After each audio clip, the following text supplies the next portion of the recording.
Hello everyone. So we are here with Professor Alison McGregor, and basically the purpose of this mini podcast episode is to basically get to know her. She is our head of program, and basically what we wanted to do with this call is to increase the engagement between students and staff, and she's going to be our first guest. And we're going to basically ask her a few questions about her scientific career,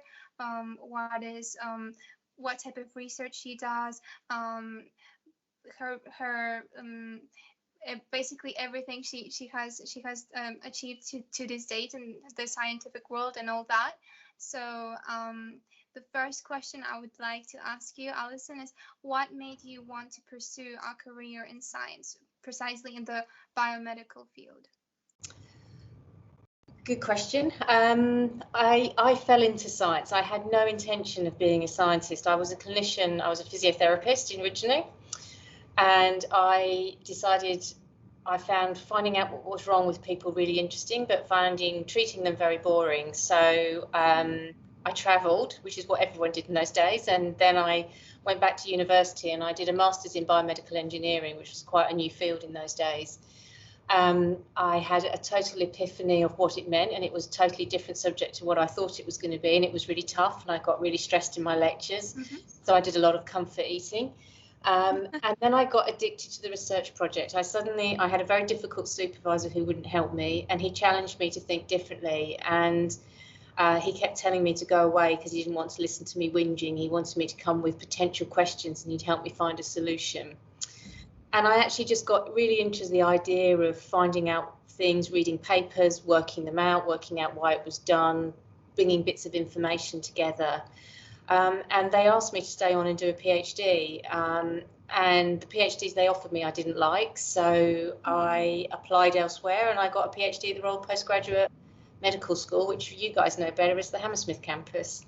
And that's where I did my PhD. And I just got really interested in, I guess I got addicted to research. I got addicted to the trying to answer questions. And what I love about it is there's a constant challenge. You never answer your full question. You only ever answer a little bit, and you answer a little bit and you ask 15,000 more questions. So it's almost like a bit of an addictive bug. You just get into it and you keep wanting to do that and find those solutions and find those answers. And that's sort of, and I fell from that into an academic career, and it was just really by chance. Yeah, it's quite a pathway. How can I ask, what do you think would be the most fulfilling aspect of your career right now? Right now, I think it's watching the people around me grow. I suppose when you get to a certain level and you become a professor, it's kind of like that's the big thing you've been trying to achieve and get that recognition. And now what I really love is seeing my staff and my students succeed, as sort of corny as that sounds. In lockdown, I've had 4 students get their PhDs, and I suppose the painful bit is I've been with them virtually, but I've not been with them to celebrate and to have that full end of 3-4 year sort of study period with them. But when I watch them grow and develop into people and scientists and even get the confidence to be who they want to be, that's something that's really, really special. And, you know, obviously, if some of the research can make an impact on people's lives, that's even better. But I think sometimes I often think we've been born in the wrong era. The sort of days of having that real high impact Nobel Prize or doing things that go down in history are kind of much harder now because the world's so much bigger and to get that recognition is so much harder. Okay, maybe if you found the COVID vaccine, we would be there. But I think the scientific advancements aren't as great as they maybe were 50 years ago. But if you see something making a difference to people's lives, then you feel you've contributed something. So I suppose that's the other thing. But most of the time, it's watching people grow and become really good at their job, or good scientists, or some of them go and work for industry, and that's equally great. But it's people achieving what they want to achieve and enjoying it. That's something that's really powerful. And getting someone to succeed when you guys get your degree, normally we're with you, or when you finish your PhD, watching that sheer euphoria and the reality of that's it. All that hard study is now over. I've got there. It's an amazing feeling. Can I ask, because you've reached this this level or this position where you have the knowledge to help other people get their PhD, grow, and further their career in science. How do you manage your personal life and then your career aspect, like your career life, because you must be a really busy person if you're helping all those people and doing your own research as well. I had exactly the same question in my PRDP yesterday. I don't know how you do it. You just have to learn to juggle life a lot. And I listened to a really good podcast, and it was with an American lady, and she said, actually, people who say there's a good work-life balance, they're talking rubbish. Life is a game of Jenga. Yeah. You're just trying to do a balancing act. So it is hard. I think what you have to try and do is be as efficient as you can in the hours that you have. So I try not to work weekends, and I may do emails sometimes in the evening, but basically between sort of 8 and 7, I work really, really intensively. And I have to have breaks, and I might be susceptible to the need of a very strong coffee first thing in the morning, but it's making sure that you use your time efficiently. And actually sometimes giving somebody 15 minutes to help them sort a question out can save you time further down. So, there is an adage, if you have a problem, ask a busy person, because a busy person will find time. And there is something in that, I think, but it's, I've always been a little bit hyperactive. I sort of seem to thrive on that stress and throughput, but I do need my run in the morning, or I always do exercise first thing in the morning. I'm a bit of a creature of habit, and then I have my big cup of coffee, and then you've got my attention. But yeah, I mean, you just learn to fit things in. And sometimes I think the problem in our current lives is you don't have time to think. So when I have a big grant to write, I often have to go and hide somewhere and get away. The computer emails have to go off and the phone has to go off, so I've got the time to think. But then sometimes I'll think on the idea as I'm running or as I'm doing something else, and then it'll come to me. So it's not easy, but you learn to juggle more and you learn to be more time efficient. And of course, some things that you guys find take a long time, like reading a paper. I mean, like all of you, when I first started reading papers, it would take me half a day to read and really understand a paper. Whereas now I can be much, much, much quicker. I can do it, when I review papers, it can be 45 minutes because I know what I'm looking for. So you get more efficient in how you work, but also you learn to use your time in a better way and learn how to prioritize and what's a quick job and what's a long one. So, yeah, since we're on this topic of hardworking and being a good scientist, do you think, because our degree gets slightly a bit intense at times, what kind of mental health tips could you give to our peers, so the fellow students? I think it's just trying not to panic. It's like Hitchhiker's Guide to the Galaxy. Don't panic, and think about what you really need to worry about to deliver today, and then what you need to deliver tomorrow. You'll worry about it tomorrow. So a very dear colleague of mine who mentored me through much of my career used to say, I think as scientists, you learn to be better at managing pressure and stress. And he had daughters who were in law, and he said they just can't handle the pressure, whereas we learn to park it. So today's emergency is I've got to submit my grant on time, or in your case, my in-course assessment. Tomorrow I'll worry about the fact that I've got to do my next bit of in-course work, or I've got to do this. So it really is learning what to prioritise, and actually knowing when to say, okay, I'm tired, I've done everything I can do for today, I'll come back and look at it with fresh eyes tomorrow. Because I think sometimes there's this sense that everyone else around you is working harder and I have to keep working because therefore I'll get, and it doesn't work like that. And I think sometimes you've also got to be very honest with yourself. Am I just here tapping at my computer pretending I'm working, or am I actually really being effective? And it's giving yourself permission to say, today I'm not going to be effective, I've got this time tomorrow, I'm going to refocus tomorrow. And I think the other thing that a lot of people do, especially writing up studies or PhDs, is they'll spend hours on their first sentence or their first paragraph. If you can't write it, move on to the second one, or just get something down because you can edit and you can go back to it. So sometimes you have to coerce yourself. And I used to do things like, oh, I'm not having a writing day today. Or as my old office mate said when I was writing up my PhD, his classic phrase to me was, Alison, stop putting shelves up. And that was because what I'd always do is go, anyone want a cup of tea? I'm just going to pop to the shop. Anyone want anything? So I find every other excuse but to get on with my work. And when actually somebody said, no, just do it, just write it, it'll be all right. Actually, sometimes that's the best thing to do. And not worry about how eloquent it is. Just get something down and then you've got something to work on and edit. And I've also learned that with some things, when I'm working on a big idea, I have to share it. Sometimes talking it over with a colleague is the best thing I can do, because it makes it more powerful, because I have to learn to articulate it. And it's a bit like when you have a problem or you don't understand something. If you articulate it with a colleague or a friend, you end up answering your own problem in explaining to them what the issue is. And then suddenly it's like, oh, actually, I've sorted that, that's fine. So sometimes I think don't be afraid to talk a problem through or an issue through, and you'll find your solution. And I think the other thing is, every now and then I'll go, I can't cope, I've got too much. So the other day I had it because I've got 2 PhDs to read through. One's her final draft, the other's his first draft. I've got 3 chapters of 2 other PhD students. I've got 3 papers, and I was just having that, I can't do it all, my diary's booked but you just calm down, and meetings get cancelled, and somehow it's just, sometimes when you sleep on it and you come back to the next day, it doesn't seem so intimidating. So worry about it when you have to worry about it, and just try and think, okay, that's something to worry about tomorrow. I'll just worry about this today because I can solve it.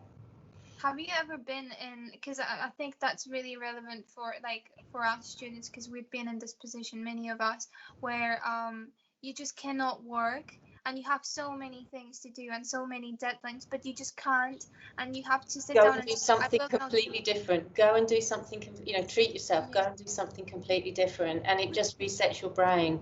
Because if you try and force, sometimes you just go bonkers.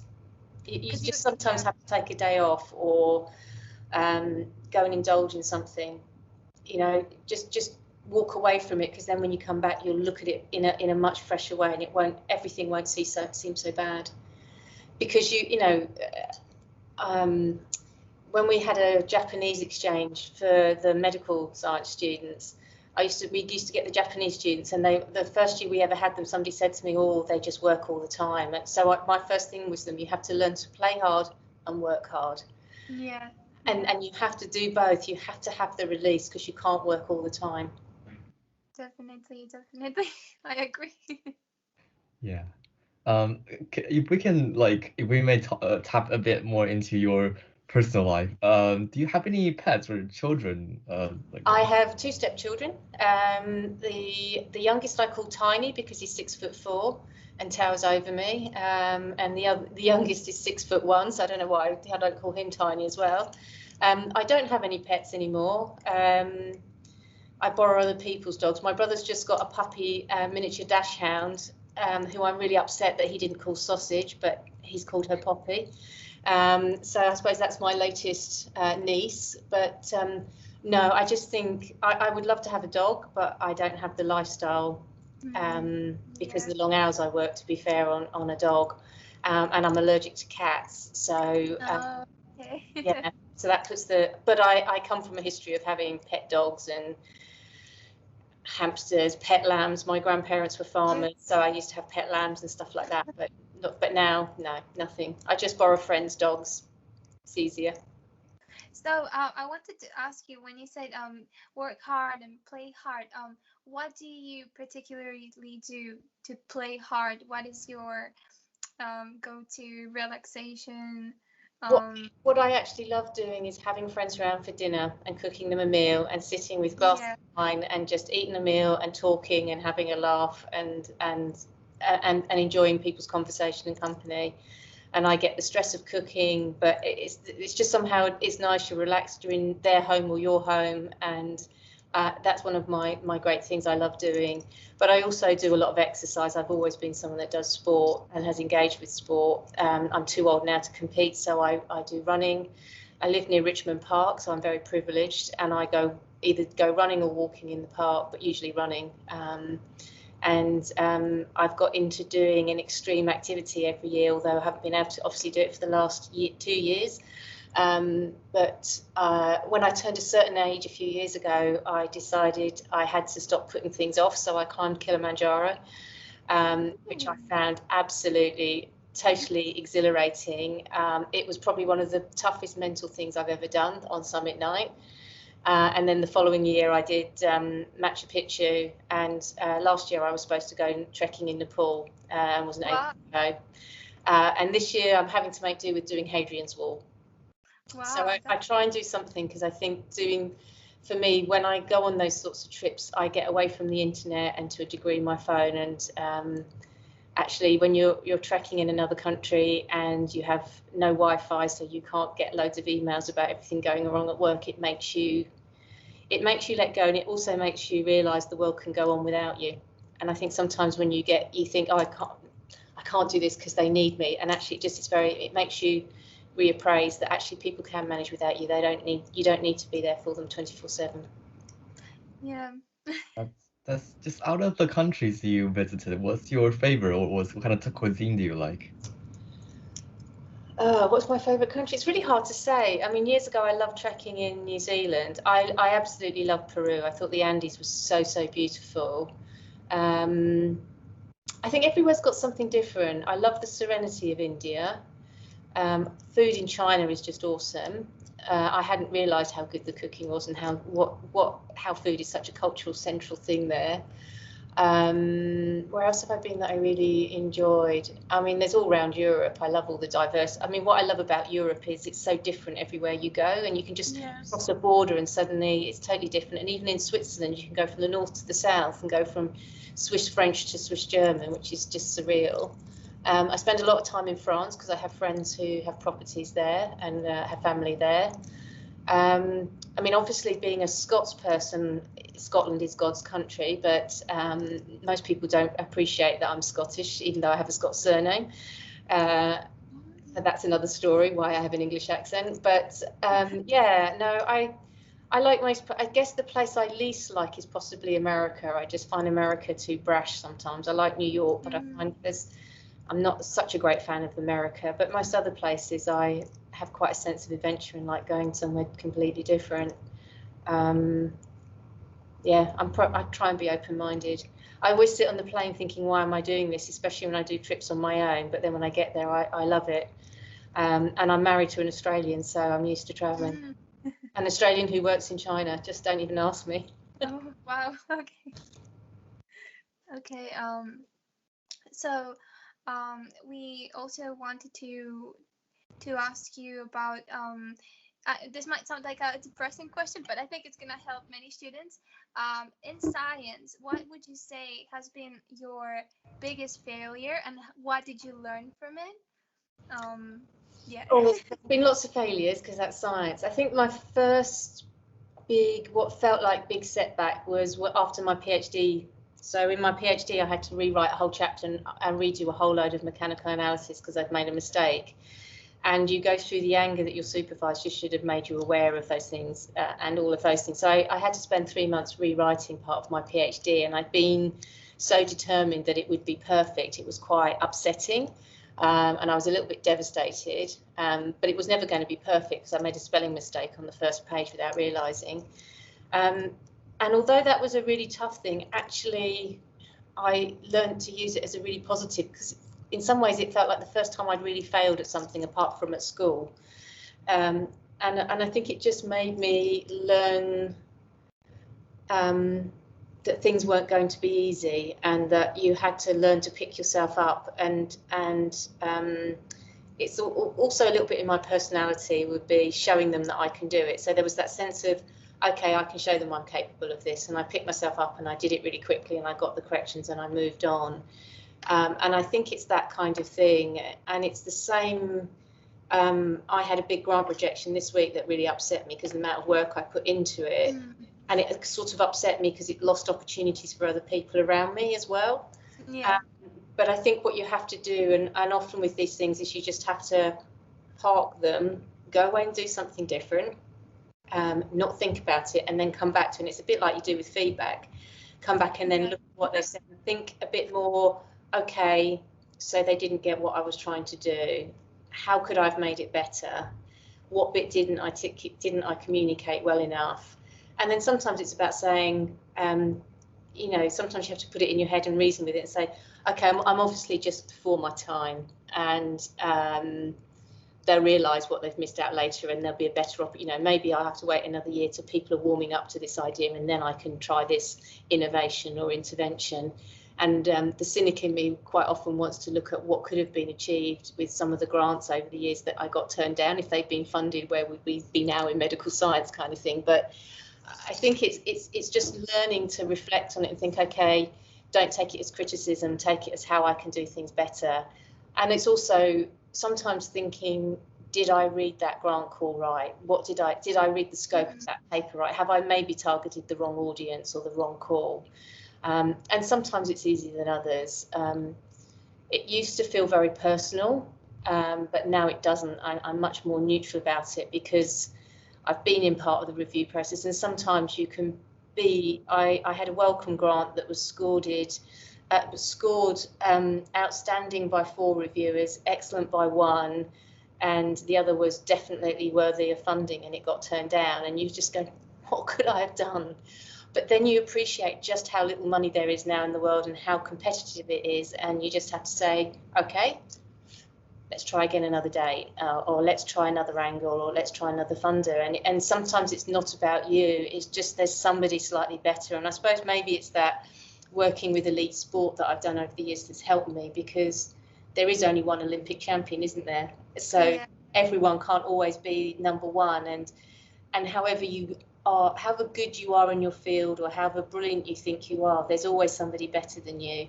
And I think the other thing that's you have to remember in science sometimes is you think you've had this brilliant epiphany, but ironically other people can have the same idea as you at the same time in a different corner of the world. And it's not that there's espionage and they're taping your calls, it's just literally that's how ideas and innovation work. And I do remember writing my PhD up and somebody publishing a paper very, very close to what I was doing and thinking, oh no, that's it, it's the end of the world. But then you realise there's a subtle difference to what you've done. And you just have to move on. And I think it's hard. It's hard when it's a grant or a project that's to fund your own salary. And then you think when you've got a tenured post, it's easier, but it isn't, because then you feel bad for the people that you're trying to raise the money for. So it's a funny thing, and you've got to learn, you've got to think about what you can learn to make it better the next time and not beat yourself up. And also appreciate you can only do what you can do, and you can only put in the best you can do at the time. And I suppose you just learn things is don't rush something. If it's not ready, don't submit it, wait for the next funding call if there is one. So you also have to learn a little bit of self-discipline and say don't rush things, give yourself time, because if you put it in the application, it's not surprising it gets turned down. Exactly, yeah. Yeah. I think we're heading towards the end of the podcast, but just to conclude this podcast, what's the most interesting thing about you or your life?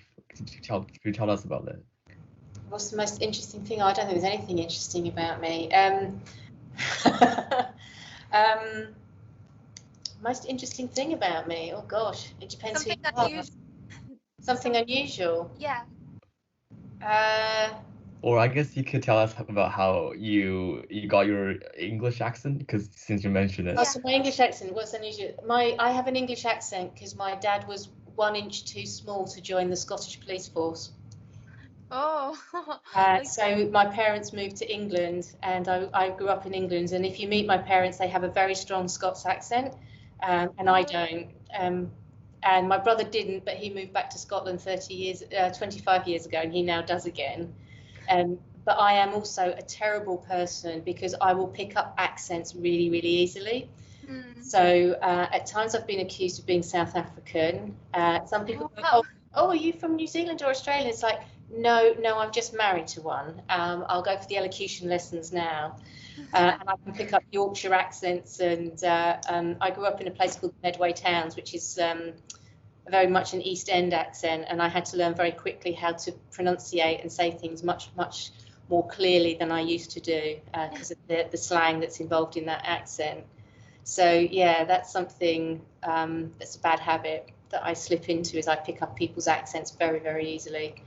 Yeah, that's a naughty thing I do. Could you teach us a slang that where you lived? Where I lived in Medway? Oh, I need one of my PhD students here. I can't think now. It's just like East End, in it, downtown. Chatham, not Chatham. Yeah, town instead of town. Yeah.